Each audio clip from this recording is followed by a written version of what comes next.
Alors, je suis en compagnie d'Arnaud Pesset qui est connecté à distance, qui est installé à Istanbul depuis 1 an et demi. Bonjour Arnaud, vous êtes journaliste indépendant, spécialiste du numérique. Vous couvrez la tech en Turquie et au Moyen-Orient. Ça m'intéressait de vous entendre sur à quoi ressemble cet écosystème en Turquie dont on ne parle pas beaucoup, je dois dire, ici en France. C'est vrai, Istanbul est une ville particulière qui est à cheval entre deux continents, entre l'Europe et l'Asie. Et il y a un dynamisme très particulier à Istanbul qui se retranscrit dans l'écosystème tech, avec une culture de la résilience aussi, une population très jeune, hein, près de la moitié de la population a moins de 30 ans, donc vraiment enclin aux écosystèmes numériques. Donc aujourd'hui en Turquie, il y a 5 licornes, Trendyol, Dream Games, Getir, Insider et une petite nouvelle, Papara, qui est une entreprise fintech, donc une banque en ligne. Alors, c'est ce que j'allais dire, c'est quel Un secteur écosystème ces qui... licornes? On les retrouve dans un secteur en particulier? Oui, beaucoup dans le jeu vidéo et surtout le jeu vidéo mobile. Ça a démarré en 2013 avec l'entreprise Peak Games, qui a été créée par Cedar Sain, qui a connu un succès fulgurant et qui a été la première licorne de Turquie. Et tout le monde en parlait, c'était partout dans les médias. On me raconte que les chauffeurs de taxi aussi en parlaient et tout le monde s'est mis à vouloir faire du jeu vidéo mobile parce que c'est quelque chose aussi qu'on retrouve dans la culture en Turquie. Le jeu est présent partout. Dans les terrasses des cafés, on voit les jeunes jouer au bagamon, aux échecs, et aussi les personnes plus âgées, c'est vraiment culturel. Mais aussi le jeu vidéo est très présent, et surtout le jeu vidéo mobile, parce que les consoles de jeux sont taxées, sont très chères, donc peu y ont accès, et les jeunes jouent beaucoup sur les mobiles. Et il y a un effet véritablement écosystème à Istanbul ou peut-être plus largement en Turquie, comme on a un peu la Startup Oui, oui. Nation et la French Tech ici en France. Oui, alors c'est vrai, il y a deux dynamiques.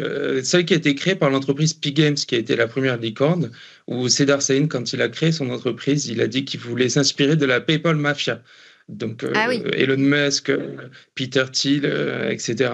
Et il a réussi. Il a réussi parce que ils ont fait une vingtaine de petits de startups qui sont devenus absolument majeurs, et notamment en particulier l'entreprise Dream Games, qui a créé le jeu Royal Match. Vous avez peut-être déjà vu, il y a beaucoup de publicités en ligne de ce oui. jeu-là, et qui a réussi à détrôner Candy Crush sur son propre marché aux États-Unis.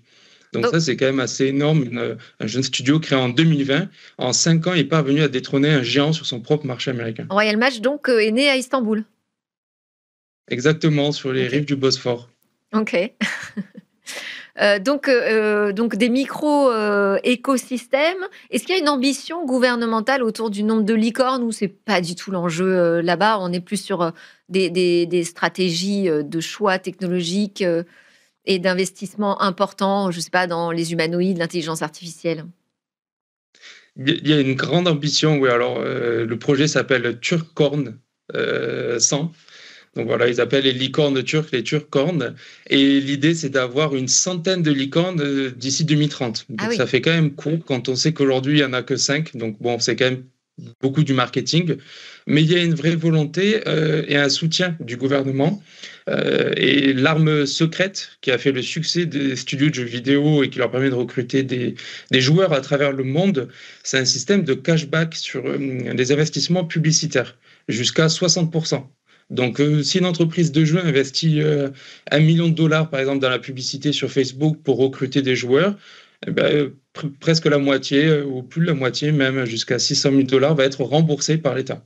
d'accord.